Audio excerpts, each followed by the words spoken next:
దేవునికి స్తోత్రం. అందరూ బాగున్నారా? అందరూ ఆరోగ్యంతో మంచిగా బాగున్నారు కదా? దేవుని కృపలో మనం వర్ధిల్లుదుం గాక. దేవుని చిత్తంలో ఎదుగుతున్న మన జీవితాలు పరిపూర్ణమైన భక్తి జీవితం, పరిపూర్ణమైన సాధనాలుగా మనం వాడబడాలి. దేవుని చిత్తంలో బలమైన సాధనాలుగా వాడబడాలంటే మన జీవితాల్లో దేవుడు చెప్తున్న మాటలు, పూర్వ దినాల్లో ఏదైతే చేశారో దాన్ని గుర్తించి మనము కూడా దాని విషయంలో జాగ్రత్త కలిగి నడుచుకోవడంలో దేవుడి యొక్క అద్భుతమైన ప్రేమ గుణాన్ని తెలియపరచడంలో మన పిల్లలకు కూడా అది నేర్పించమని వాక్యం చెప్తుంది.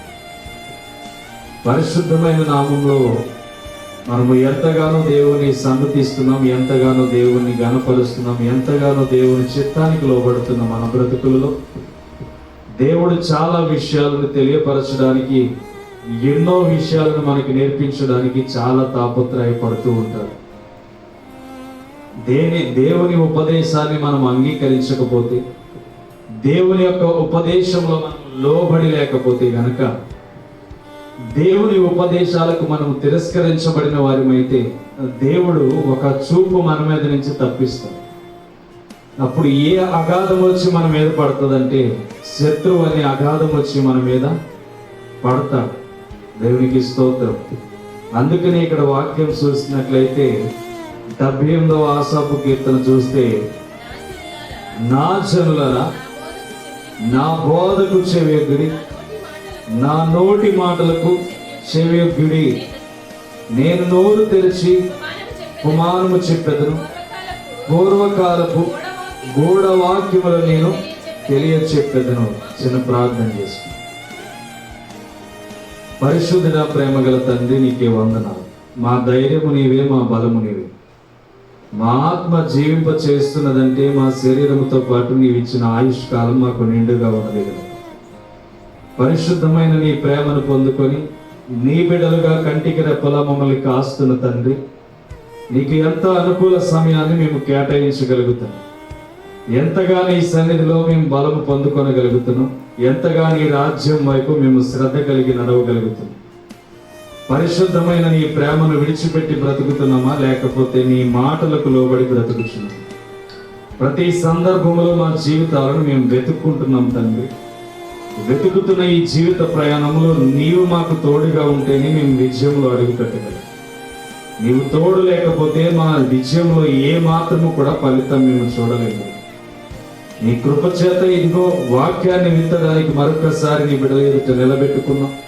బలమైన వర్తమానము ద్వారా నీవే మాకు బలము, శక్తి, తెలివి, జ్ఞానం, వివేచనను దయచేసి అద్భుతమైన లోతైన ఆత్మ ప్రత్యక్షత, వాక్య ప్రత్యక్షత, మర్మములు మాకు తెలియపరచు. పరిశుద్ధాత్మ నేడు అడిగి వేడుకొని నీ నామానికి మహిమ తెచ్చుకుంది. ఈ దీనుడి మాటలన్నిటినీ చేతులకు అప్పగించుకుంది. యేసుక్రీస్తు నామమున అడుగుచున్నాను తండ్రి, ఆమేన్. సమయం 12:30 గంటలైంది. మనం 40 నిమిషాల్లో వాక్యాన్ని ముగించుకుందాం. దేవునికి స్తోత్రం. దేవుడు తన కృపతోటి మనల్ని వర్ధిల్లింప చేస్తున్నాడు. తన శక్తి చేత మనల్ని బలపరుస్తూ ముందుకు నడిపిస్తున్నాడు. తన ఉద్దేశములలో ప్రతి కార్యాన్ని మనకి తెలియపరచడానికి ఎంతో తాపత్రయపడుతున్నాడు. తన జీవిత కాలమంతూ మనుషుల ఎడల ఎందుకు దేవుడు ఇంత జాలి చూపిస్తున్నాడు, ఇంత ప్రేమను చూపిస్తున్నాడు, ఇంతగా దేవుని యొక్క చిత్తములో మనము ఎదగడానికి అనేక విషయాలను మనకి బయలుపరుస్తూ ఉన్నాడు. బయలుపరుస్తున్న దేవుని చిత్తానికి మనము లోబడి బ్రతుకుచున్నామా లేదా? దేవుని చిత్తంలో భయపడుతూ బ్రతుకుతున్నామా లేదా? ఈరోజు దేవుడు అంటే మనకి భయం అనేది లేదు. అలాగే దేవుడు అంటే అలవాటు అయిపోయిన రీతిగా మనము చూస్తున్నాం. కానీ దేవుని వాక్యం సెలవిస్తున్న మాట, నా జనులారా నా బోధకు చెవియొగ్గిడి, నా నోటి మాటలకు చెవియొగ్గిడి. ఎవరి మాటలకు చెవియొగ్గాలంట? దేవుని మాటలకు చెవియొగ్గితే మనం ఏమవుతామంటే వర్ధిల్లుతాం. దేవుని చిత్తానికి మనము లోబడితే మనము వర్ధిల్లుతాం. దేవుని అనుభవాలతో మనము జీవిస్తే మన జీవితాలు మహా అద్భుతంగా మార్చబడతాయి. దేవునికి స్తోత్రం. ఈరోజు దేవుని యొక్క క్రియలను మనము తెలుసుకోవడమే కాకుండా మన బిడ్డలకు కూడా నేర్పించమని వాక్యం సెలవిస్తుంది. మన జీవితాల్లో వాక్యం విన్నదే కాకుండా వారి బిడ్డలకు కూడా ఏం నేర్పించమంటుందంట? పూర్వ అనుభవాలను వారి బిడ్డలకు కూడా నేర్పించమని వాక్యం చెప్తుంది. ఈరోజు వాక్యాన్ని విని బలపడుతున్న మన జీవితాల్లో, వాక్యాన్ని విని బలపడుతున్న మన యొక్క మార్గాల్లో సత్యమనే దేవుని వైపు మనం నడవగలుగుతున్నామా? సత్యమనే దేవుని వైపు మన జీవితాలను అంకితము చేయగలుగుతున్నామా? సత్యమనే జీవితం వైపు మన జీవితాలను అంకితముగా మార్చుకుని దేవుని కొరకు నిలబడగలుగుతున్నామా? ఈరోజు నిలబడలేని పరిస్థితుల్లో మనము చూడగలుగుతున్నాం. ఎందుకు నిలబడలేమంటే ఆయన మాటలకు మనము చెవియొగ్గి ఆలకించలేకపోతున్నాం. ఆయన సన్నిధికి మనము చెవియొగ్గి ఆయన మాటలను వినగలేని పరిస్థితుల్లో మన బ్రతుకులు. మనము వర్ధిల్లాలి అంటే దేవుని మాటకు లోబడాలి. మన జీవితాలు అభివృద్ధి పొందాలి అంటే దేవుని మాటకి మనము లోబడాలి. ఇక్కడ చూసినట్లయితే నా జనులారని బోధిస్తున్నాడు, అలాగే నా నోటి మాటలకు చెవియొగ్గమని మాటలు కూడా సెలవిస్తున్నాడు. ఎందుకని? పూర్వకాలపు గూఢమైన వాక్యములు ఈయన ఏం చేస్తున్నాడంట? తెలియజేస్తున్నాడంట. దేని ద్వారా తెలియజేస్తున్నాడు? ధర్మశాస్త్ర గ్రంథము ద్వారా తెలియజేస్తున్నాడు. పూర్వ వైభోగమును చూసినట్లయితే ఇశ్రాయేలీయులు బొత్తిగా చెడిపోయి దేవునికి వ్యతిరేకముగా జీవిస్తున్నారు. దేవునికి వ్యతిరేకముగా జీవిస్తున్న ఈ ప్రజల విషయంలో ఆసాపు మరొకసారి ఏం చేస్తున్నాడంటే పూర్వకాలమైన అనుభవాలను జ్ఞాపకము చేసుకోండి. ఎందుకని? వారు దేవుని ప్రేమను మర్చిపోతున్నారు, అద్భుత కార్యాలను మర్చిపోతున్నారు, ఆశ్చర్యమైన కార్యాలను మర్చిపోతున్నారు. ఏ అంటే తరము వెంబడి తరము దేవుని స్తుతిస్తున్నామని నమ్ముచున్నారు, కానీ నిజమైన స్తుతి దూపన దేవునికి వెయ్యట్లేదు. ఏం చేయట్లేదంట? ఈరోజు మన క్రమము కూడా అదేలా ఉంది.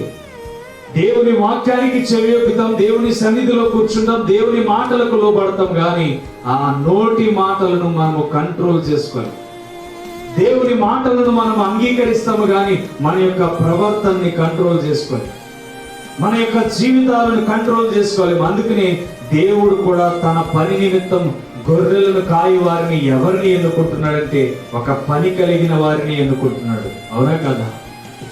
అబ్రహాము ఏం చేస్తున్నాడు? విగ్రహారాధనకు కూర్చిన విగ్రహాలను ఏం చేస్తున్నాడు? తయారు చేస్తున్నాడు. విగ్రహారాలు తయారు చేస్తున్న ఈ యొక్క అబ్రహామును దేవుడు పిలుచుకున్నది ఎప్పుడు? ఒక పని కలిగి ఉన్నప్పుడే, విగ్రహాలు తయారు చేస్తున్నప్పుడే అబ్రహామును పిలుచుకున్నట్టుగా మనం చూడగలుగుతాం. తేరాహు అంట నెలకు ఒక గృహ దేవతను ఆరాధించేవాడు. నెలకు ఒక దేవతను, అంటే 12 నెలలు 12 దేవతల్ని ఆరాధించేవాడంట. అటువంటి భక్తిలో నుంచి వచ్చిన అబ్రహామును దేవుడు ఏర్పాటు చేసుకుని జనములకు తండ్రిగా పిలిచాడంటే అతను ఒక పని కలిగి ఉన్నాడు. తనకు అప్పగించే పని ఏదైనా బాధ్యత కలిగి చేయగలడని చెప్పి దేవునికి స్తోత్రం. అబ్రహామును పిలుచుకోవడానికి గల కారణం ఏంటంటే పని పట్ల తనకు ఒక బాధ్యత ఉంది. ఏ పనైనా అప్పగిస్తే ఆ పనిని సక్రమంగా చేయడం అబ్రహాముకు యొక్క వృత్తి. అబ్రహాము వృత్తి ఏంటంటే విగ్రహాలను తయారు చేసి టయానికి వాటిని అప్పగించేవాడు. ఆ పని కలిగిన వ్యక్తిని దేవుడు పిలుచుకుని ఎవరికి కర్తగా చేశాడు? జనములకు, విశ్వాసులకు, నీతికి ఒక కర్తగా అతన్ని ఏం చేశాడు? నియమించుకున్నాడు. ఈరోజు మనం ఆలోచన చేస్తే మన పనితీరు కరెక్ట్ గా ఉందో లేదో మనము దేవుని పట్ల ఆలోచన చేయాలి. దేవుని పట్ల మన పనితీరు క్రమముగా ఉందో లేదో ఆలోచన చేయాలి. నా జనులారా నా నోటి మాటను, నా జనులారా నా బోధకు చెవియొగ్గిడి, నా నోటి మాటలకు చెవియొగ్గిడి. దేవుని మాటకు లోబడిన ఉద్దేశాల ప్రకారం అబ్రహాము దేవుని మాటకు లోబడి విధేయత కలిగిన వాడే బయటికి వచ్చి దేవుని క్రమాన్ని అలవర్చుకొని, దేవుని చిత్తాన్ని అలవర్చుకొని, దేవుని అనుభవాలను అలవర్చుకొని దేవుని మాటకు కట్టుబడి వచ్చేసాడు. గనుక అతను ఎవరి మాటకు లోబడి ఉన్నాడు? దేవుని మాటలకు లోబడి ఉన్నాడు, దైవ కార్యములకు లోబడి ఉన్నాడు. ఈరోజు మన జీవితాల్లో దేవునికి ఎంతగా లోబడి బ్రతుకుతున్నాం? దేవుని జీవితాల్లో ఎంతగా క్రమం కలిగి ఆయన భక్తి జీవితాన్ని మనం పాటించగలుగుతాం? దేవుని యొక్క అనుభవాలతో మనము జీవితాలను ఎంతగా ఆశ్చర్యకరంగా రూపుదిద్దుకుంటూ ప్రతి దినము దేవుని కొరకు ప్రయాసపడుతున్నాం. ఆలోచన చేయండి, ఎన్ని వాక్యాల ద్వారా దేవుడు మనతో మాట్లాడుంటాడు, ఎన్ని వాక్యాల ద్వారా దేవుడు మనతో అనేకమైన విషయాలను తెలియపరిచి ఉంటాడు. దేవుని యొక్క వాక్యాలను అనేక సందర్భాల్లో మనకి వివరించి ఉంటాడు. మరి కట్టుబడితేనే కదా దేవుని మాటకి దేవుడు ఏర్పాటు చేసుకుంటాడు. ఆయన మాటకు లోబడితేనే కదా దేవుడు ఏర్పాటు చేసుకుంటాడు.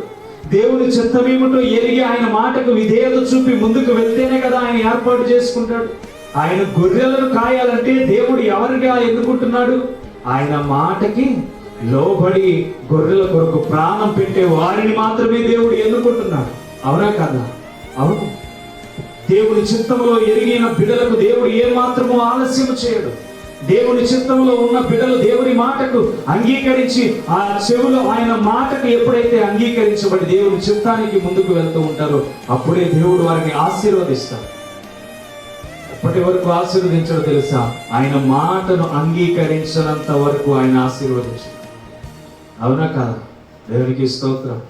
ఈరోజు మనం ఆశీర్వదించబడాలని అనుకుంటాం, కానీ ఆశీర్వదించబడడానికి మనము దేవుని అంగీకరించాలి, దేవుని పట్ల విధేయత చూపాలి, దేవుని పట్ల క్రమము చూపించాలి, దేవుని పట్ల మనము విధేయత చూపించి నడవాలి అనే ఆలోచన మనకి కనబడుతుందా? కనబడదు. కానీ ఆసాపు ఇశ్రాయేలు ప్రజల చొప్పున మరలా ఏం కోరుతున్నాడంట? నా జనులారా, నా బోధకు చెవియొగ్గి నా మాటలను ఆలకించుడు. ఎందుకని? మరలా మీరు త్రోవ తప్పుతున్నారు, దేవుని మార్గాన్ని విడిచిపెడుతున్నారు, దేవుని చిత్తాన్ని విడిచిపెడుతున్నారు, దేవుని ఆలోచనకు దూరం అయిపోతున్నారు. మరలా చేసిన పాపాన్ని ఏం చేస్తున్నారంట? మరలా పాపము చేస్తున్నారు. అందుకని ఆసాపుని ఏర్పాటు చేసుకుని మరలా ప్రజలకు ఏం చేర్పిస్తున్నాడంట? పూర్వకాలపు గూఢమైన సంగతులను తెలియచేస్తున్నాడంట. నేను నోరు తెరిచి ఉపవానము చెప్పేదను, పూర్వకాలపు గూఢ వాక్యములను నేను తెలియచెప్పాను. ఏం చేస్తున్నాడంట? పూర్వకాల స్థితిని మరలా ఇశ్రాయేలు ప్రజలకు ఏం చేస్తున్నాడు? తెలియచేస్తున్నాడు. అరే, నీ ప్రజలు, నీ బిడ్డలు, నీ పూర్వపు తల్లిదండ్రులు ఇలా చేశారని చెప్పి వారికి మరలా ఏం చేస్తున్నాడంట? వాక్య బోధన ద్వారా వారికి ఉపదేశాన్ని తెలియపరుస్తున్నాడు. ఈరోజు మనం బ్రతికిన బ్రతుకు మన బిడ్డలకు నేర్పించగలుగుతున్నామా? దేవుని చిత్తంలో ఎదగలేని మన బ్రతుకులు దేవుని చిత్తం ఇదిరా అని చెప్పి మన బిడ్డల్ని ఏమాత్రమైనా తెలుసుకోనగలుగుతున్నామా? లేదు. ఎందుకని? మనమే సరైన క్రమములో నడవలేకపోతున్నాం, మనమే సరైన రీతిలో మనము దేవుని అంగీకరించలేకపోతున్నాం, మనమే దేవుని చిత్తంలో మనం ముందుకు నడవలేకపోతున్నాం. అందుకని దేవుడు అబ్రహామును పిలుచుకుని జనములకు తండ్రిని చేశాడంటే దేవుని మాటకు లోబడి కట్టుబడి ఉన్నాడు. ఈరోజు నీవు కట్టుబడి ఉంటే దేవుడు నిన్ను వాడుకోడా? ఈరోజు కట్టుబడి ఉంటే దేవుడు నిన్ను ఎన్నుకోడా? ఈరోజు కట్టుబడి ఉంటే దేవుని చిత్తంలో నీవు లోబడి ఉంటే దేవుడు నిన్ను ఎన్నుకోడా? ఎన్నుకుంటాడు. కానీ మనము ఏం చేయగలుగుతున్నాం? దేవుని చిత్తానికి అంగీకరించలేకపోతున్నాం, ఆయన నోటి మాటకి మనము చెవియొక్కలేకపోతున్నాం. అందుకని నీ పట్ల జరగవలసిన కార్యాలు అంతగానో వెనకబడిపోతాం. నీ పట్ల జరగవలసిన కార్యాలు వెనకబడిపోవడానికి గల కారణం ఏంటంటే దేవుని మాటకు నీవు లోబడకపోవడమే, దేవుని చిత్తానికి నీవు లోబడకపోవడమే, దేవుని అనుభవాలకు నీవు లోబడకపోవడమే. ఇదే కారణం నిన్నేం చేస్తుందంటే వెనక్కి తీసుకువెళ్ళిపోతుంది.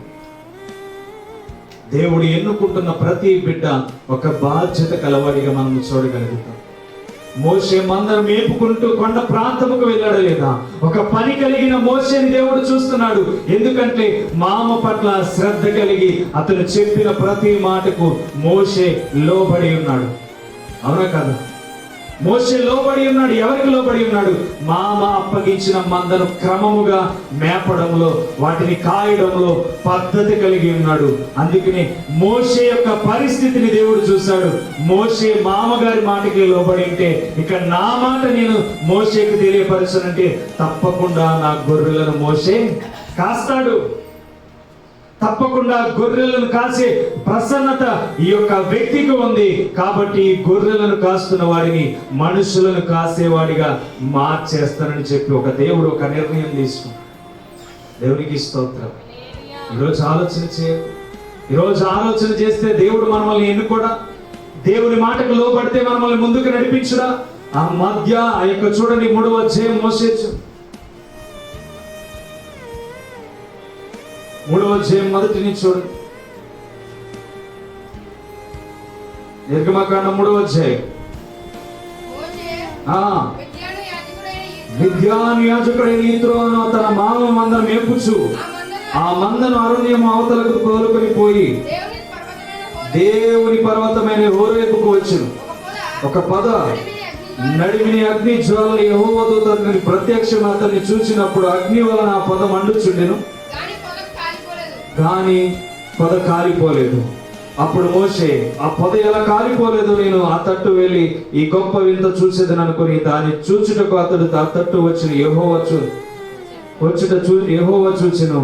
దేవుడు ఆ పొద నడుము నుండి మోషే మోషే అతని పిలిచి, అందుకు అతడు చిత్తము ప్రభువా అని పిలిచెను. ఎందుకు పిలుస్తున్నాడు?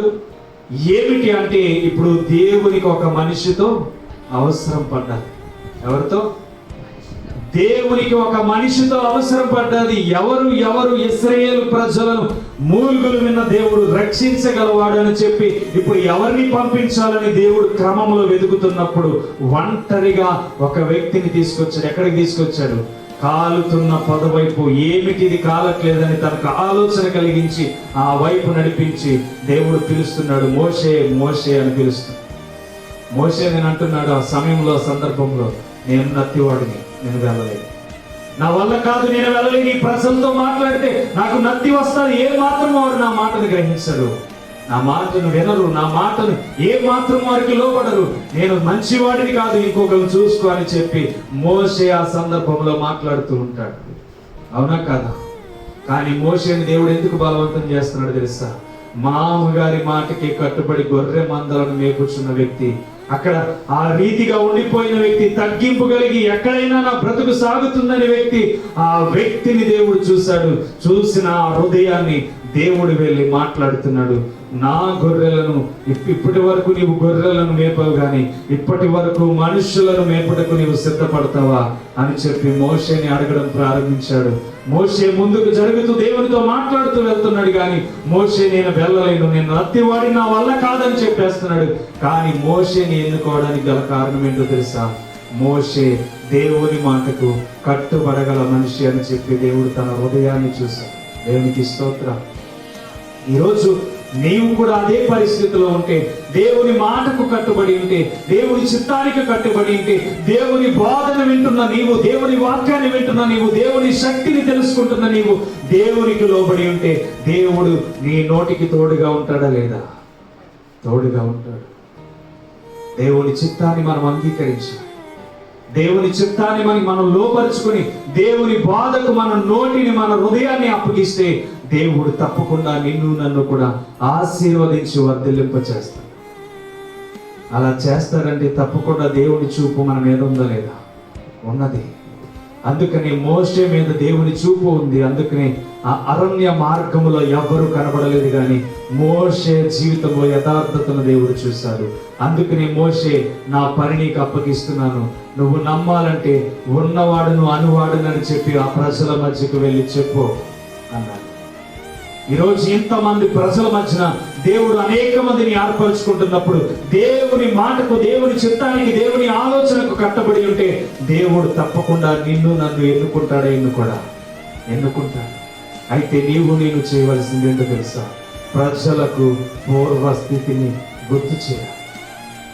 ప్రజలు దేవుని మాటని ఎందుకు తిరస్కరించారు అంటే, దేవుని అద్భుతాలను చూడగలుగుతున్నారు, కానీ దేవుని మాటకు కట్టుబడి ఉండలేక వెంటనే మర్చిపోతున్నారు. 106:12-13 చూడండి. 106:12-13. ఆ మాటలు నమ్మిరి, ఆయన కీర్తి గానము చేసి, అయినను వారు ఆయన కార్యములను వెంటనే మరిచిపోయి ఏం చేశారంట?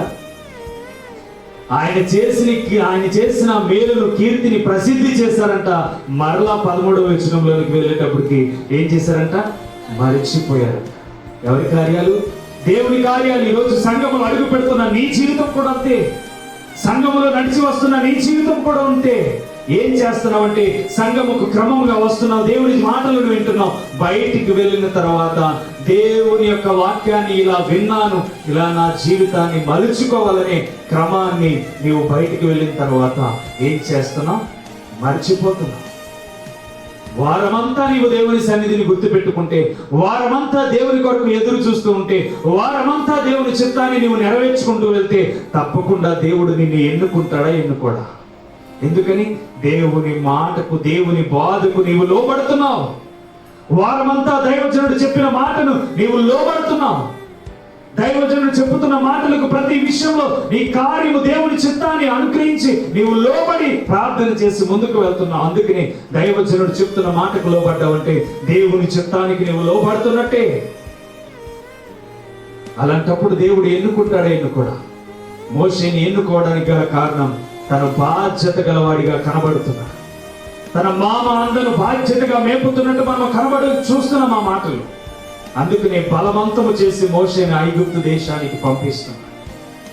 బలవంతము చేసి ఐగుప్తు దేశానికి పంపించడానికి గల కారణం తనకు ఒక బాధ్యతను అప్పగించిన మామ పట్ల చాలా భద్రత కలిగి జీవిస్తున్నాడు.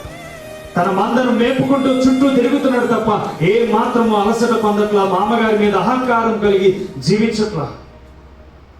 అలాంటప్పుడు ఈరోజు నీవు అనేక మంది ప్రజల పట్ల దేవుడు ఏర్పరచుకోవడానికి దేవుడు సిద్ధపడుతుంటే దేవుని మాటలను అంగీకరించలేకపోతున్నావు అంటే ఈరోజు ఎంత దరిద్రమైన బ్రతుకులో మన బ్రతుకులు ఉన్నాయి ఆలోచించాలి. అందుకని ఆసాపు మాట్లాడుతున్నాడు, నా బోధకు చెవియొగ్గి నా మాటలను ఆలకించుడి, పూర్వకాలపు గూఢమైన వాక్యములను నేను తెలియచేస్తున్నా. ఏం చేస్తున్నాడట? పూర్వకాల స్థితిని తెలియజేస్తున్నా. అంటే ఒక బాధ్యతను వారికి పరిచయం చేస్తున్నాడు. ఈరోజు సేవకుడు కూడా దేవుని చిత్తం ఏంటో మీకు పరిచయం చేస్తున్నాడు. పరలోక రాజ్యం ఏమిటో మీకు పరిచయం చేస్తున్నాడు. పరలోక రాజ్యంలో ఉండవలసిన స్థితిగతులు ఏమిటో మీకు పరిచయం చేస్తున్నప్పుడు ఆ పరిచయాన్ని మీరు ఏం చేయాలి? ముందుకు నడిపిస్తూ అంగీకరించి దేవుని సువార్తకు లోబడాలి. దేవుని మాటకు, దేవుని చిత్తానికి లోబడాలి. అలా లోబడినప్పుడే నీ జీవితం, నా జీవితం వర్ధిల్లుతూ ముందుకు వెళ్తుంది. అయ్యో అంగీకరించాలని చెప్పి ఇశ్రాయేలు ప్రజలు అని వెంటనే అంగీకరించి మరలా కొద్దిసేపటికి మరలా నీవేం చేస్తావంట? మరిచిపోతావు. ఇశ్రాయేలు క్రమము తప్పుతున్నారంటే ఏంటో తెలుసా? వారు అంగీకరిస్తున్నారు కానీ మరలా వెంటనే మరిచిపోతున్నారు. వారు దేవుని యొక్క అద్భుతాలను చూడగలుగుతున్నారు కానీ వెంటనే మరిచిపోతున్నారు. ఈరోజు దేవుని వాక్యాన్ని వెంటనకు వస్తున్న నీవు సంఘమా, నీవు సిద్ధపడమని వాక్యం సెలవిస్తుంది. అంత్య దినాల్లో మనం బ్రతుకుతున్నాం. సంఘమంతా ఎత్తబడాలి, సంఘమంతా దేవుని రాజ్యంలో చేర్చబడాలి. సేవకుడు పరితపిస్తూ నీ కొరకు వాక్యాన్ని అందిస్తుంటే, పరలోకమందున్న దేవుని శక్తి చేత నీకు వాక్యాన్ని వివరిస్తుంటే ఈరోజు దేవుని బోధకు నీవు లోబడుతున్నావు. ఈరోజు దేవుని చిత్తానికి లోబడుతున్నావు. దేవుని అనుభవానికి నీవు తలవంచి ప్రతి దినము ఈ వారం రోజులు వాక్యము చెప్పిన రీతిగా కట్టుబడి నీ జీవితం అంగీకరించబడుతుందా? గమనించగలుగుతున్నామా ఈరోజు మన జీవితాలు? గమనించగలుగుతున్నామా ఈరోజు మన జీవితం? గమనించలేకపోతున్నాం. ఎందుకంటే దేవుడు ఎంతో ప్రేమను కురిపిస్తున్నాడు, ఎంతో ప్రేమను మనకి తెలియజేస్తున్నాడు, ఎంతో ప్రేమను మనకి అనేకమైన దైవజనుల ద్వారా వివరణ తెలియపరుస్తున్నాడు. కానీ మన జీవితాలు ఏ మాత్రము దేవుని చిత్తానికి లోబడదు. దేవుని యొక్క మార్గాన్ని విడిచిపెట్టేస్తున్నాం. అందుకని ఇక్కడ ఆసాపు అంటున్నాడు, మాకు తెలిసిన సంగతులను మా పితరులు మాకు వివరించిన సంగతులను చెప్పేదమని చెప్పి మాట్లాడుతున్నాడు. ఏం చేస్తున్నాడంట?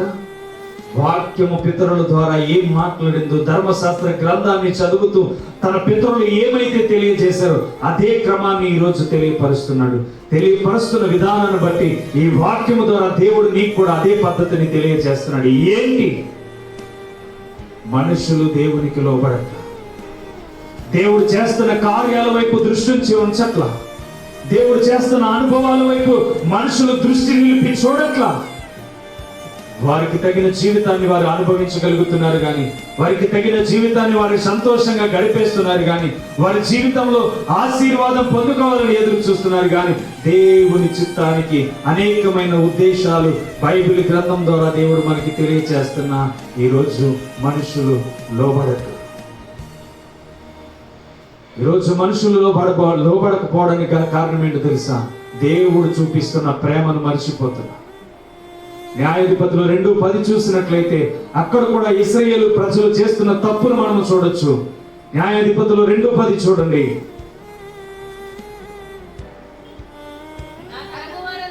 ఆ తరము వారందరూ తమ పితరుల యొద్దకు చేర్చబడి వారి తరువాత యెహోవానైన ఆయన ఇశ్రాయేలీయుల కొరకు చేసిన కార్యములనైనను ఎరుగని తరం ఒకటి పుట్టగా ఇశ్రాయేలీయులు యెహోవా కన్నుల ఎదుట కీడు చేసి ఐగుప్తు దేశములో నుండి వారిని రప్పించిన మా పితరుల దేవుడైన యెహోవాను విసర్జించి అన్య దేవతల చుట్టూ మరలా తిరగడం ప్రారంభించారు.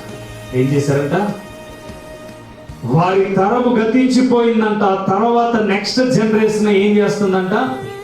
దేవుని కార్యాలను చూడకుండా ఆయనకి వ్యతిరేకముగా జీవిస్తూ మరలా విగ్రహారాధన చుట్టూ తిరగడం ప్రారంభించబడిందంట. అందుకనే దేవుడు చెప్తున్నాడు, పూర్వకాలపు గూఢమైన వాక్యములను ప్రజలకు మీ బిడ్డలకు తెలియపరచండి. నువ్వు తప్పు చేసావు, నీ బిడ్డలకు వాక్యాన్ని నేర్పిస్తున్నావా? నువ్వు తప్పు చేసావు, నీ బిడ్డలకు మోకరించి ప్రార్థన నేర్పిస్తున్నావా? నీవు తెలియని తప్పులు చేసావు, నీ బిడ్డలకు నేర్పించవలసిన పద్ధతి నేర్పిస్తున్నావా? వారిని కూడా ఈరోజు బజార్లో విడిచిపెట్టేస్తున్నావు. వారిని కూడా దరిద్రతకు వారిని విడిచిపెట్టేస్తున్నావు. వారి ఇష్టానుసరంగా జీవించిన ఎంజాయ్ చేయని అని మరి విడిచిపెట్టేస్తున్నావు. కానీ పూర్వకాలమైన గూఢ సంగతులను తెలియచేస్తున్నాడంటే ఆశాపు ద్వారా మనం నేర్చుకోవాల్సిన కార్యం. ఈరోజు మన పిల్లలకు కూడా ఏం నేర్పించాలి? మనము చూడని క్రియలు దేవుని దగ్గర ఉన్నాయని చెప్పి ఆ బిడ్డలకు దేవుని కార్యాలను నేర్పించాలి. ఈరోజు ఎంతమంది తల్లిదండ్రులు బిడ్డల పట్ల క్రమం కలిగి ఉన్నారు. అందుకనే అక్కడ మాట్లాడుతున్నాడు, ఆ జనులారా నా బోధకు చెవియొగ్గుడి, పూర్వకాలపు మాటలను మీరు గూఢమైన వాక్యములను తెలుసుకోండి. ఇశ్రాయేలు ప్రజలు మరలా ఆ తరము గతించిందంట. మరలా వేరొక తరం పుట్టుకొస్తే ఆ తరము వారు దేవుని అంగీకరించక దేవుని చిత్తాన్ని మర్చిపోయి అన్య దేవతల చుట్టూ మరలా తిరిగిపోయారు. ఈరోజు నీవు నేను అంతే కదా. దేవుని బోధన వింటాం, దేవుని చిత్తాన్ని వింటాం, దేవుని అనుభవాలను వింటాం.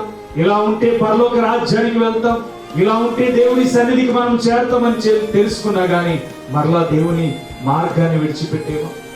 బయటికి వెళ్ళిన వెంటనే మన స్థితి మారిపోదా? బయటికి వెళ్ళిన వెంటనే దేవుని క్రమాన్ని మర్చిపోమా? ఏదో ఒక 2 గంటల సమయం నుంచి దేవుని దులిపేసుకున్నామని అనుకుంటాం. ఎందుకని? మానవ నైజం అలాగే సాగిపోతుంది. మానవ జీవితం అలాగే సాగిపోతుంది. ఎందుకు సాగిపోతుందంటే దేవుని చిత్తాన్ని మనుషులు అంగీకరించలేకపోతున్నారు. ఎందుకని? ఆయనకి ఇష్టం ఏంటో తెలుసా? అనుక్షణం ఆయనతో గడపడం ఇష్టం. చూడండి, కీర్తనల గ్రంథం 27వ అధ్యాయం 4వ వచనం చూడండి. కీర్తనల గ్రంథం 4వ అధ్యాయం 7వ వచనం. దేవునికి ఇష్టమైన కార్యం తెలుసుకున్న తర్వాత దావీదు మాట్లాడుతున్న మాట 27:4వ వచనం. కీర్తనల గ్రంథం 27:4వ వచనం. యెహోవా యొద్ద నేను ఒక వరం అడిగితిని, దానిని వెదకుచున్నాను, యెహోవా ప్రసన్నతను చూచుటకు, ఆయన ఆలయములో ధ్యానించుటకు నా జీవిత కాలమంతయు నేను యెహోవా మందిరములో. ఏం చేస్తాడంట? దేవునికి స్తోత్రం, దేవునికి స్తోత్రం, దేవునికి స్తోత్రం. దావీదు పలుకుతున్న మాట ఏంటో తెలుసా? యెహోవా యొద్ద ఒక వరం అడిగాడంట. ఏమడిగాడు? ఒక వరం అడిగాడంట. ఏం వరం అడిగాడు? ఆయన సన్నిధిలో ధ్యానించడానికి అడిగాడంట. ఎప్పుడు?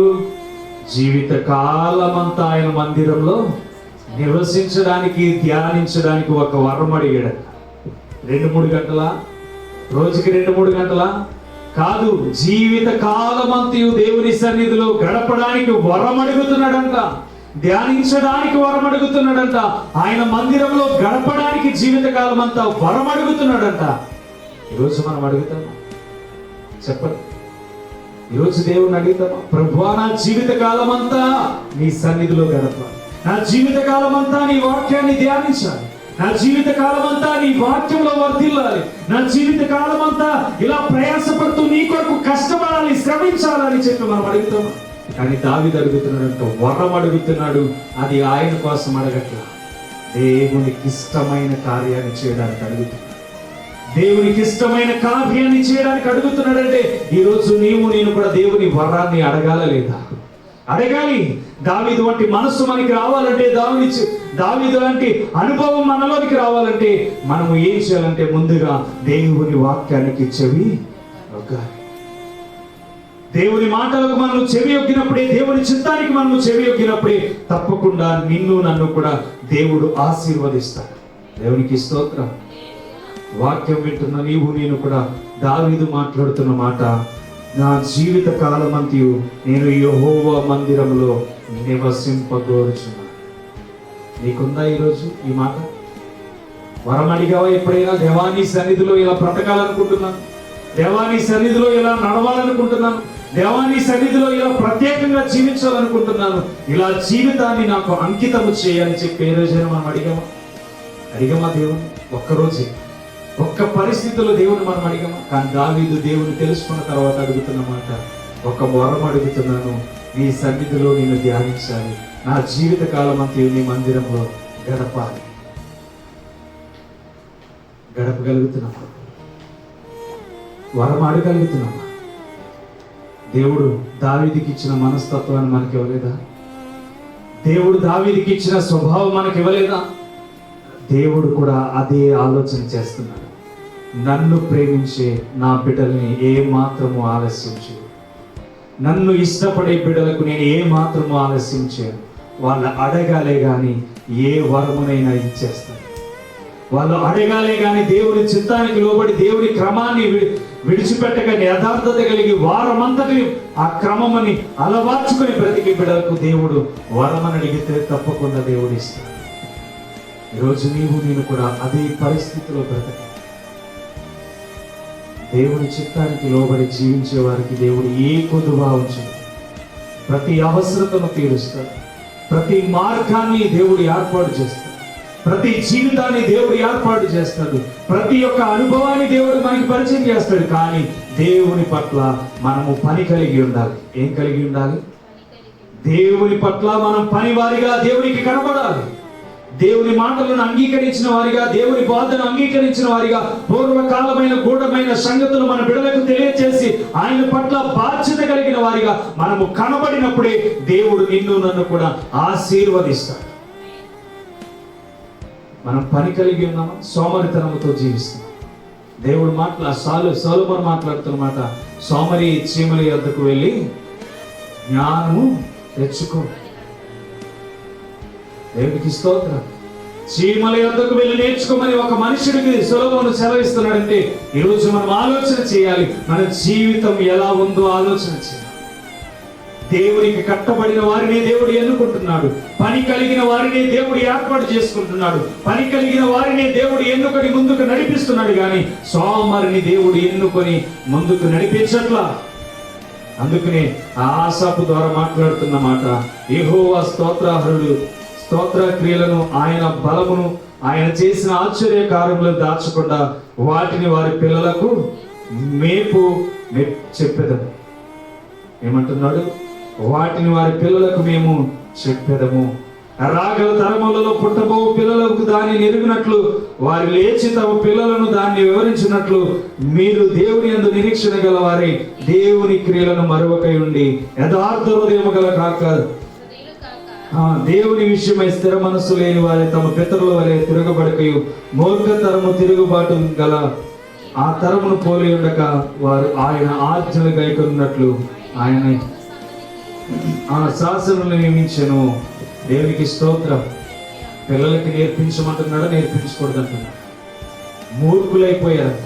ఎలాగా? అన్య దేవతల చుట్టూ తిరిగిన మూర్ఖులైపోయారంట. దేవుని మాటలకు లోబడిన వారిగా మూర్ఖులైపోయారంట. దేవుని చిత్తానికి లోబడిన రీతిగా మూర్ఖులైపోయారంట.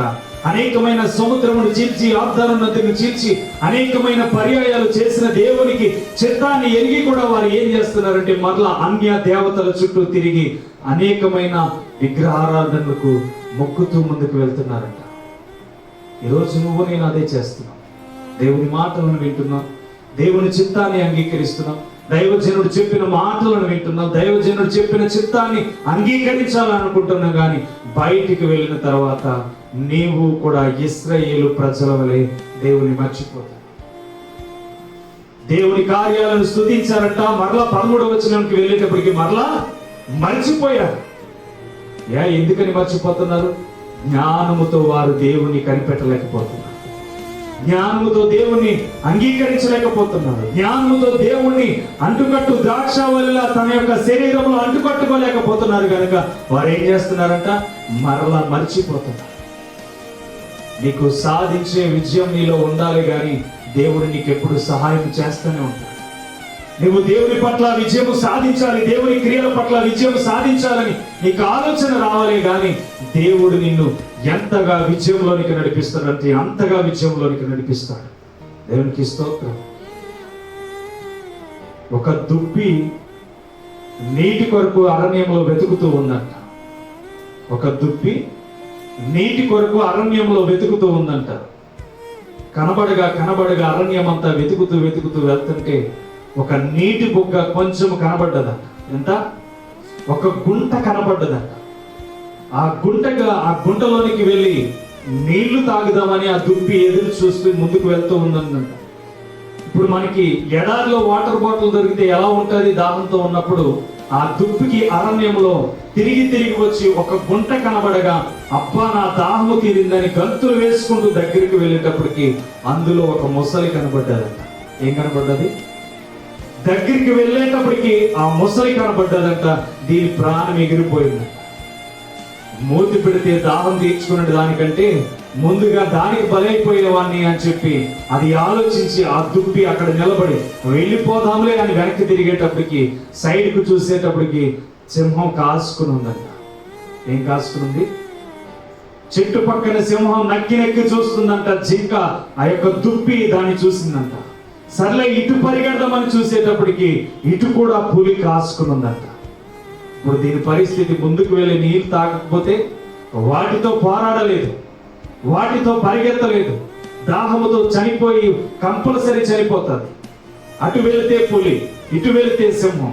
నీటిలోకి వెళ్ళి దాహం తీర్చుకుని పరిగి పెడదామంటే ఇప్పుడు నీటిలో ముసలి, 3 ద్వారాలు మూసుకుపోయి ఎటు వెళ్ళినా బలైపోతుంది.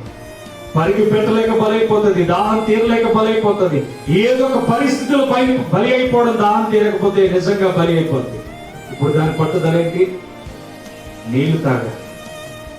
పరిగి పెట్టాలంటే నీళ్లు కావాలి, దానికి హుషారు రావాలంటే నీళ్లు కావాలి. ఇప్పుడు నీళ్లు తాగాలంటే నీటిలో ఏముంది? మరి ఏం చేస్తుందంట? ఇప్పుడు వెయిట్ చేయడం ప్రారంభించి ఒక రోజు అయిపోయింది. సింహం అలాగే చూస్తుంది, పులి అలాగే కాపలా కాసింది. మరి దానికి ఆహారం కావాలి, దొరికింది దుప్పి. ఏ మాత్రము దాన్ని తినే బయటికి వెళ్ళాలని సింహం చూస్తుంది, పులి చూస్తుంది. నీటిలో ఉన్న ముసలి కూడా దానికి ఆహారం కావాలి కనుక ఇది ఎప్పుడు వస్తుందా ఎదరికని అది కూడా చూస్తుంది. ఇప్పుడు ఆలోచన చేస్తే జింక ఒక రోజు వెయిట్ చేసింది, 2వ రోజు వెయిట్ చేసింది, 3వ రోజు వెయిట్ చేసింది. సింహం మెల్లిగా నిద్రపోతుందంట, అలసట వచ్చి. పులి కూడా మెల్లిగా నిద్రపోతుందంట. ముసలికి కూడా అలసట వచ్చి దానికి కొంచెంసేపు అలా చూస్తుందంట. చూస్తుంటే ఆ జింక 2 జంపులు చేసి వాటర్ తాగి దాని మీద నుంచే దూకి పరుగున అరణ్యంలోకి పరిగెత్తేసిందంట. దేవునికి స్తోత్రం, హల్లెలూయా. ఈరోజు నేను అడుగుతున్నాను, నీవు దేవుని కొరకు ఎదురు చూస్తే నీ విజయం తథ్యమవుతుందా అవుదా? నీ విజయం సాధ్యమవుతుందా అవుదా?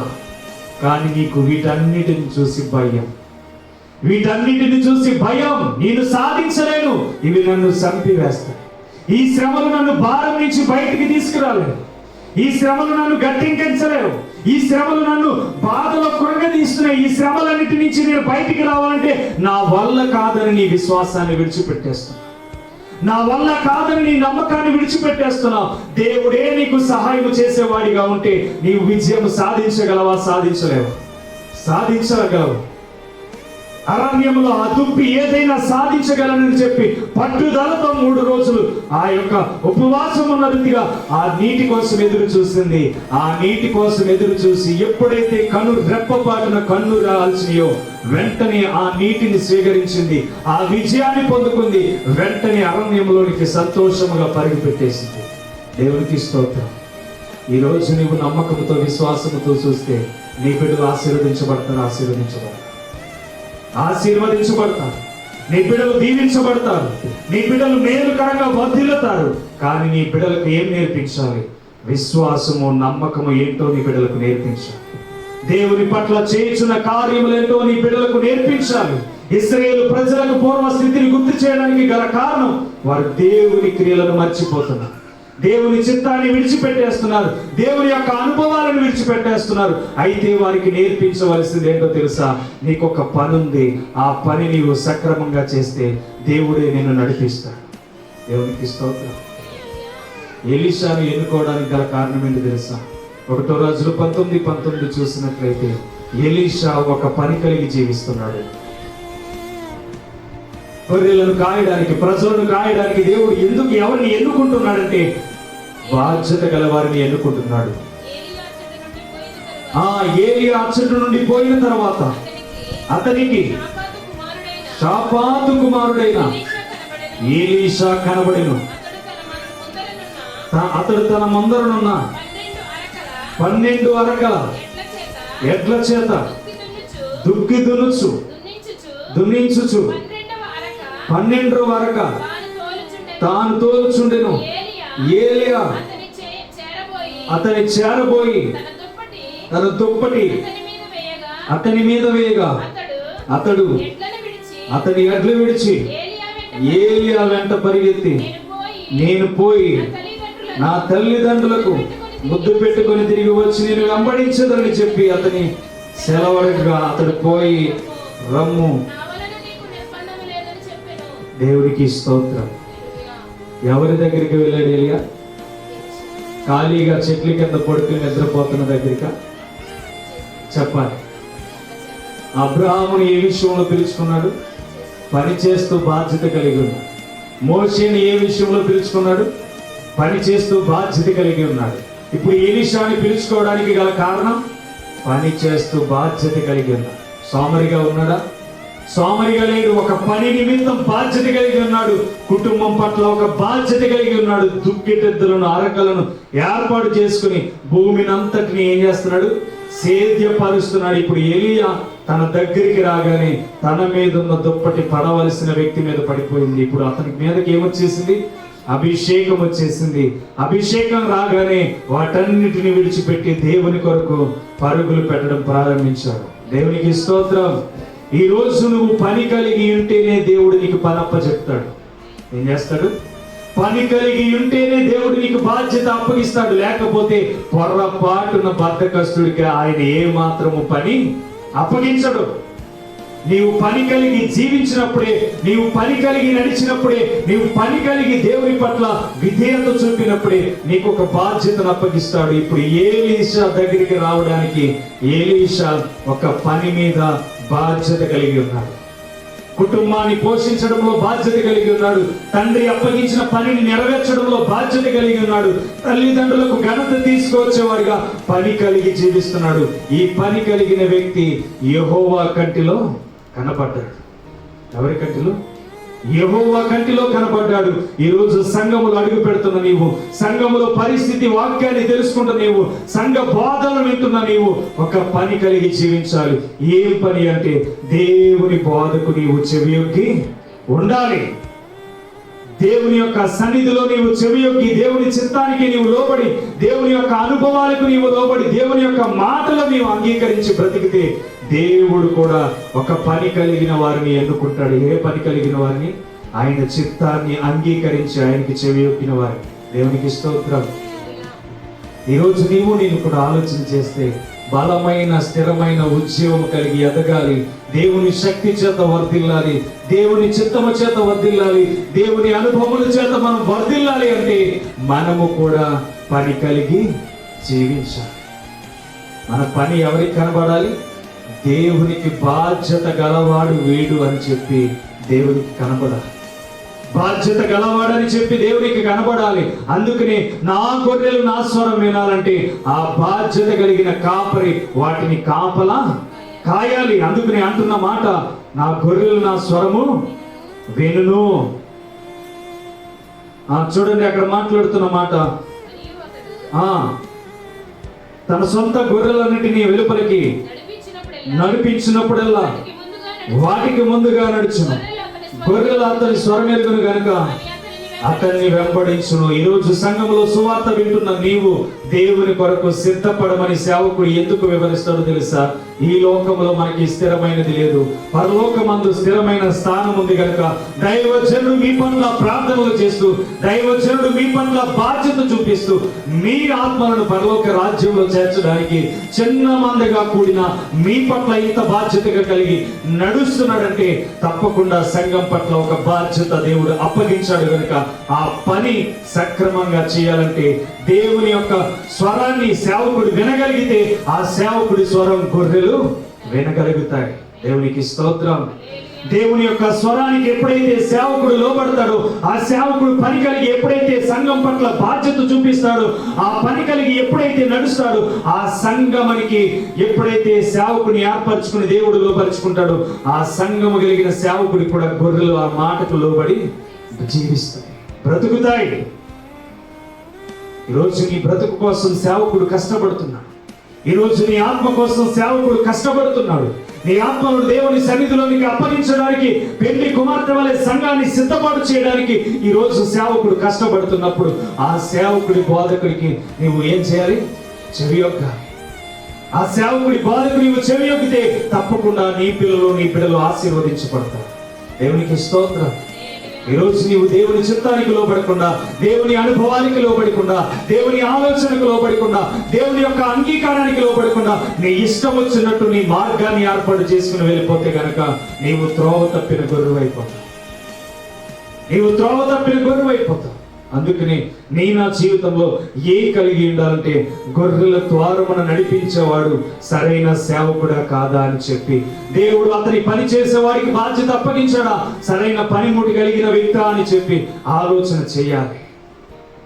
ఈరోజు అటువంటి గొర్రెలను మేపేవారు లేరు, కానీ గొర్రెల దగ్గర తినేవారే ఎక్కువగా కనబడుతున్నారు. గొర్రెలను తినేవారిగా ఎక్కువగా కనబడుతున్నారు. ఎందుకని? గొర్రెలు కూడా వారి మాటలే ఆలకిస్తున్నాయి. గొర్రెలు కూడా ఆ మాటలే ఆలకిస్తున్నాయి. అందుకనే 1 తిమోతి 6వ చూసినట్లయితే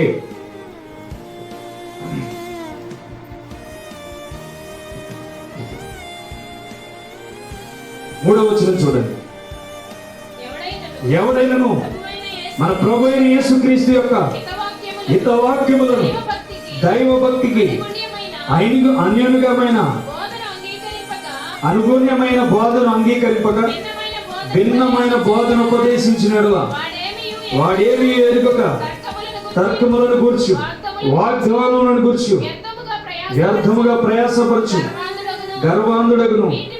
వీటి మూలముగా అసూయ, కలహములు, దూషణలు, దురాభిమానములైన మనస్సు కలిగి సత్యహీనులై దైవభక్తి లాభసాధమనుకొని వ్యర్థ వివాదములు కలుగుచున్నవి. సంతుష్టి సహితమైన దైవభక్తి గొప్ప లాభ సాధకమునై గ్రహించమని తిమోతి చెప్తున్నాడు. ఇక్కడ వాక్యము ఏ రీతిలో ఉంది? వాడికి లాభము ఆశించే రీతిగా ఉందా, లేకపోతే సంఘానికి అభివృద్ధి వచ్చే రీతిగా ఉందా? ఈరోజు గమనించినట్లయితే సంఘములో బోధిస్తున్న బోధ మనిషికి లాభకరముగా చూసుకుంటున్నారు, లేకపోతే దేవుని సంఘానికి లాభం వచ్చే రీతిగా చూస్తున్నాడు అని చెప్పి ఆలోచన చేయాలి. ఎందుకంటే దేవుని స్వరాన్ని వినేవి ఆయన మాట వింటున్న గొర్రెలు మాత్రమే. దేవునికి స్తోత్రం. ఈరోజు నీ జీవితంలో ప్రయాస పడవలసింది ఏంటో తెలుసా? సంఘానికి వస్తున్న నీవు దేవుని బోధకు లోబడుతున్నావో లేదో ఆలోచన చేయాలి. సంఘానికి వస్తున్న నీవు దేవుని శక్తికి లోబడుతున్నావో లేదో ఆలోచన చేయాలి. వారమంతటిలో నీ క్రమాన్ని కాపాడుకుంటున్నావో లేదో ఆలోచన చేయాలి. దావీదు అంటున్న మాట, నాకు ఒక వరము కావాలి, ఆ వరము నా జీవిత కాలమంతయు నీ మందిరంలో నేను నివసించాలి. ఈరోజు ఇలాగా నీ హృదయం లేకపోతే నీవు వ్యతిరేకముగా ఇంకా దేవునికి జీవిస్తున్నావు. ఆయన స్వరాన్ని వినకుండా నీవు ఇంకా ఆలస్యం చేస్తున్నావు. ఆయన మాటను వినకుండా నీవు ఇంకా ఆలస్యం చేస్తున్నావు. ఆయన సన్నిధికి లోపడకుండా ఇంకా ఆలస్యం చేస్తున్నట్టే దేవుడు పని వారిని ఎన్నుకుంటున్నాడంటే నీవు కూడా పని కలిగి జీవించాలి. అబ్రాహామును, మోషేను, ఎలీషాను ఎన్నుకోవడానికి గల కారణం వారి వారి పనుల్లో వారు ఏం చేయన్నారు? బిజీ అయిపోయి ఉన్నారు. నమ్మకమైన వారిగా జీవిస్తున్నారు, విశ్వాసం కలిగి ఉన్న వారిగా జీవిస్తున్నారు. ఎందుకని? వారిని చూడడానికి గల కారణం వారి పని పట్ల భద్రత, జాగ్రత్త, నమ్మకము కలిగి జీవిస్తున్నారు. ఈరోజు నమ్మకము, విశ్వాసము నీలో కనబడి జీవిస్తే దేవుడు నిన్ను కూడా ప్రత్యేకపరుస్తాడు. దేవునికి స్తోత్రం. నిన్ను కూడా దేవుడు ఆశీర్వదిస్తాడు. నీ బిడ్డల్ని వర్ధిల్లింప చేస్తాడు. నీ బిడ్డలకి తరతరాలకి నీవు నేర్పిస్తున్న దైవ సాధకమైన భక్తిని నీవు నేర్పిస్తున్నావు కనుక దైవ బాధకు నీ బిడ్డలు లోబడతారు. దేవునికి స్తోత్రం. ఈరోజు నేను కూడా చేయవలసింది దేవుని శక్తికి లోబడాలి, దేవుని చిత్తానికి లోబడాలి. ఆయన చెబుతున్న బోధకు మనం ఏం చేయాలి? మన చెవి యొక్కి ఆయన నోటి మాటగా మార్చుకోవాలి. ఈరోజు అలా జీవించగలిగితేనే మన జీవితాలు అద్భుతంగా ముందుకు సాగుతాయి. ఆయన గొర్రెలు ఆయన స్వరం వింటాయంటే వినని గొర్రె అలా ఆయన మార్గాన్ని తప్పినట్టే. ఆయన మాటకి కట్టుబడి లేని గొర్రె అలా ఆయన మాటకి దూరం అయిపోయినట్లే. ఈరోజు మన జీవితాల్లో మన జీతం పరలోకమందు నుంచి రావాలి. ఈ లోకంలో మనుషులు ప్రార్థన చేయగా డబ్బులు ఇచ్చేస్తున్నారని, మనుషులు ప్రార్థన చేయగా వారు మనకి సంతోషపరిచేస్తున్నారని క్రమము లేని సేవలు మనం అడుగు పెడితే గనక దేవుడు సహించడు. క్రమము లేని దేవుని సేవని ఏ మాత్రము దేవుడు ఊరుకోడు. ఎన్నో ఆత్మలను రక్షించిన ఎంతో మందిని దేవుడు గెంటేశాడు. ఈరోజు నేను పెద్ద లెక్కేవి కాదు. మనుషులు మనల్ని పొగుడుతున్నారని, మనుషులు మనల్ని హెచ్చిస్తున్నారని, మనుషులు మనల్ని ఎంతగానో మన పట్ల ఎంతో కార్యములు చూపిస్తున్నారు. వారి పొగడుతలకు లోబడిపోయి దేవుని చిత్తాన్ని అంగీకరించగా ఆయన జీతాన్ని విడిచిపెట్టేశామా? పొందుకోవడానికి మరలా ఎప్పుడు వస్తుందో మనకి తెలియదు. అందుకని ఆయన జీతం ఇస్తున్నప్పుడు ఆయన జీతానికి మాత్రమే మనం లోబడాలి. దేవునికి స్తోత్రం. ఈరోజు మనము దేవుని బోధన అంగీకరిస్తేనే దేవుడు మన పట్ల కార్యాన్ని చేయడానికి సిద్ధపడు కలిగి ఉంటాడు. దేవుని యొక్క బాధ్యత కలిగి ఉంటేనే మనము జీవితాల్లో బాధ్యత లేకుండా స్వామి వాళ్ళని జీవిస్తే గనక దేవుడు మనల్ని అంగీకరించు. ఎన్నో వాక్యమును వారమంతటిలో కాపాడుకొని దైవజనుడు నీ కొరకే ప్రత్యేకింపబడి ఆనాడు ఆసాపు ఎలా అయితే ప్రజలకు బోధించి వారు చేస్తున్న శ్రేష్ఠులకు విధేయత చూపించకుండా ఎలా అయితే లోబడకుండా బ్రతుకుచున్నారో మరలా ఆసాపు ద్వారా దేవుడు హెచ్చరికలు ఇస్తున్నాడు. ఆ హెచ్చరికలు ఇస్తున్న వారు దేవుని ప్రేమను మర్చిపోయి మరలా తరం వెంబడి తరమరి దేవుని దూషిస్తున్నారు. ఎంతగా దేవుడు మాట్లాడుతున్నాడు తెలుసా? మలకి 1:2 చూడండి. మలకి 2 చూడండి. మలకి 1:2 చూడండి. మలకి 1:2 చూడండి. యెహోవా వాక్కు, యెహోవా సెలవిచ్చినదేమనగా నేను మీ ఎడల ప్రేమ చూపి ఉన్నాను. అయితే మీరు ఏ విషయమందు నీవు మా ఎడల ప్రేమ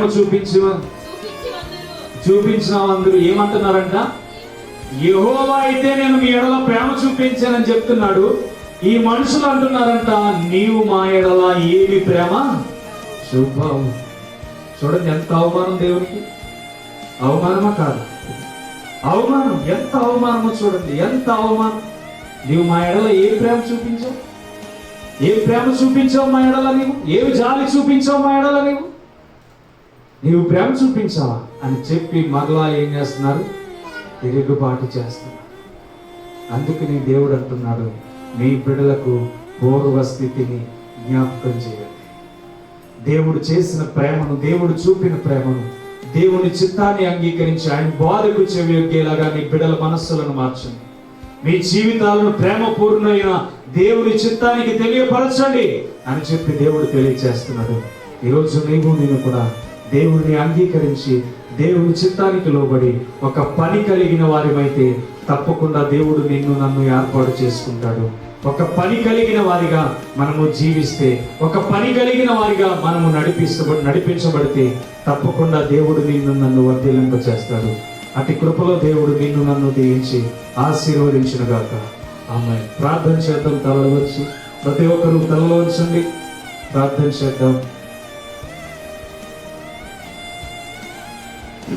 దేవుడు తెలియపరచడానికి గల కారణం, మన దగ్గర బద్ధకస్తుడిగా మనం జీవిస్తున్నామేమో, సోమరిగా మన జీవితాలు ఉన్నాయేమో. దేవుడు ఆసాపు ద్వారా మాట్లాడుతున్న మాట, నా బోధకు చెవి యొక్కండి, పూర్వస్థితిని మీకు జ్ఞాపకం చేస్తున్నాను. దైవజనుడు ద్వారా మీకు తెలియపరుస్తున్న మాటలు దేవునికి లోబడమని, దేవుని చిత్తానికి మీరు లోబడాలని, దేవుని చిత్తములో మీ జీవితాలు లోబడాలని. ఏ మాత్రము దేవుని అంగీకరించకపోతే, ఏ మాత్రము మీరు దేవుని చిత్తానికి లోబడకపోతే, ఏ మాత్రము దేవుని సన్నిధిలో మీరు స్మరిస్తూ ముందుకు నడవకపోతే, పరిశుద్ధమైన దేవునికి నీలో లోబడకపోతే, పరిశుద్ధమైన దేవుని చిత్తానికి నీవు అంగీకరించబడకపోతే, ఒకే విషయాన్ని గుర్తుపెట్టుకోండి, దేవుడు పని వారిని మాత్రమే ఎన్నుకుంటున్నాడు. భద్రత కలిగిన వారిని దేవుడు ఎన్నుకుంటున్నాడు. నమ్మకము కలిగిన వారిని దేవుడు ఎన్నుకుంటున్నాడు. విశ్వాసము కలిగిన వారిని దేవుడు ఎన్నుకుంటున్నాడు.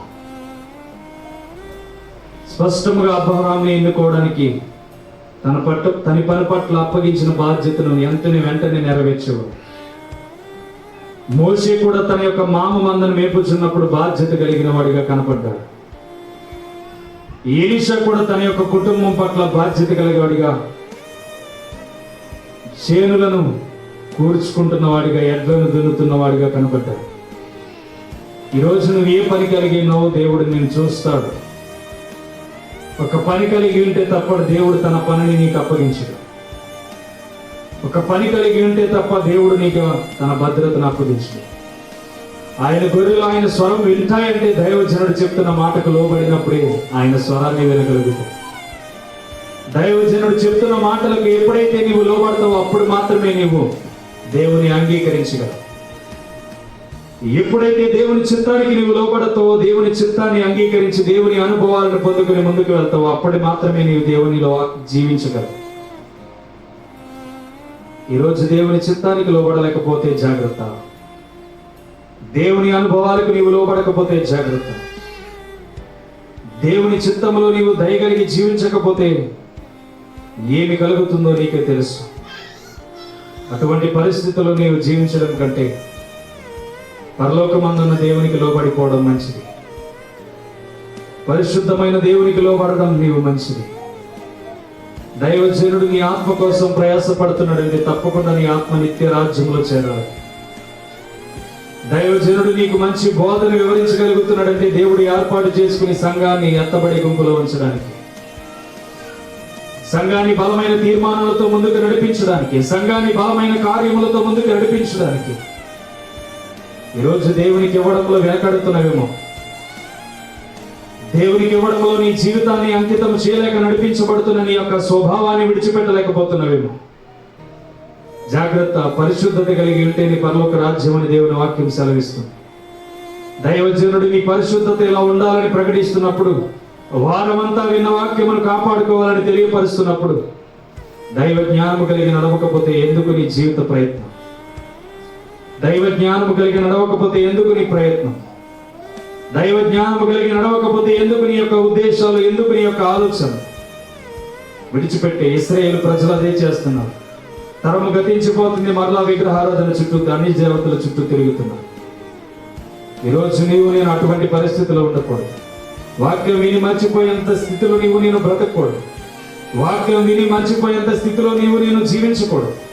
పరలోకమందున మహిమ చేత నింపబడాలంటే వారమంతటి ఈ వాక్యాన్ని కాపాడుకుంటూ ఉండాలి.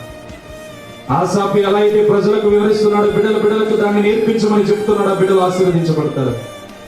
ఈరోజు నీ బిడ్డలు కూడా నేర్పించాలి. నీ జీవిత ప్రయాణం ఎక్కడ ముగించబడుతుందో తెలియదు కానీ దేవుని చిత్తంలో ఉన్నవారు మాత్రమే పరలోక రాజ్యంలో ప్రవేశించబడతారు. దైవజనుడు మాటలకు లోబడిన మాత్రమే దేవుడు పరలోక రాజ్యానికి ఆహ్వానిస్తాడు. దైవజనుడు మాటకి ఇంకా నీవు అంగీకరించకుండా నీ ఇష్టానుసారమైన జీవితం జీవిస్తే జాగ్రత్త.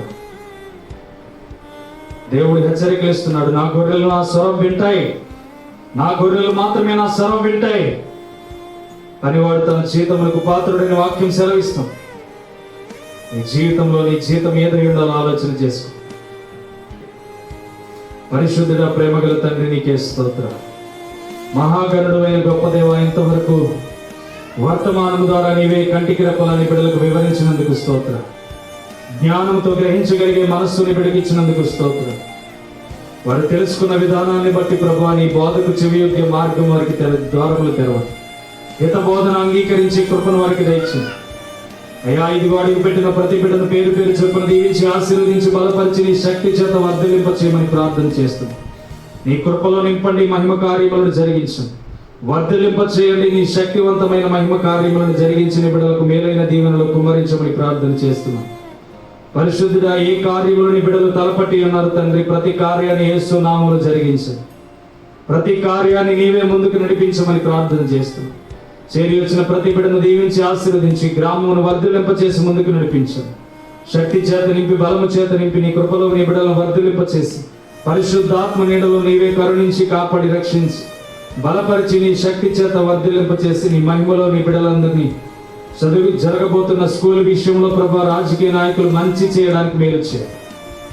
నీవే కృప చూపించి బలపరిచి మేలు చేయమని పరిశుద్ధాత్మ నామములో ఈ దినుడి జ్ఞాపకం చేసుకుని చేరి వచ్చిన బిడ్డలు విన్న వాక్యము ద్వారా బలమైన వర్తమానం ఉన్నారు కనుక ఈ వారం అంతట్లో కాపాడుకోవడానికి నీ యొక్క రక్షణ కృప బిడ్డలకు దయచేయండి. వారు చేస్తున్న ప్రయాణాలకు తోడుగా, చేస్తున్న జాబుల విషయంలో తోడుగా నీవే నీ కృపను తోడుగా ఉంచి ఇచ్చిన 2 సంఘములను దీవించి ఆశీర్వదించి బలపరిచి అభ్యంతరములు కలిగిన వారి ఇంటిలో తండ్రి ఎటువంటి కేసులు ఇబ్బందులు లేకుండా వాటిని కొట్టివేయమని శాంతి సమాధానములు బిడ్డలకు దయచేయండి. పరిశుద్ధాత్మలో నీ కృపను విడుదల చేసి ప్రతి ఒక్క వాక్కును నీవే నీ బిడ్డల పక్షం నెరవేర్చు. పరిశుద్ధాత్మ నామములో అడిగి వేడుకొనుచున్నాం తండ్రి, ఆమేన్. తండ్రి యొక్క, కుమారుని యొక్క, పరిశుద్ధాత్మ యొక్క నామమున ఇప్పుడును ఎల్లప్పుడూ ఆయన కృప మనకి మెండుగా లభించును గాక. ఆమేన్. అందరికీ వందనాలమ్మా.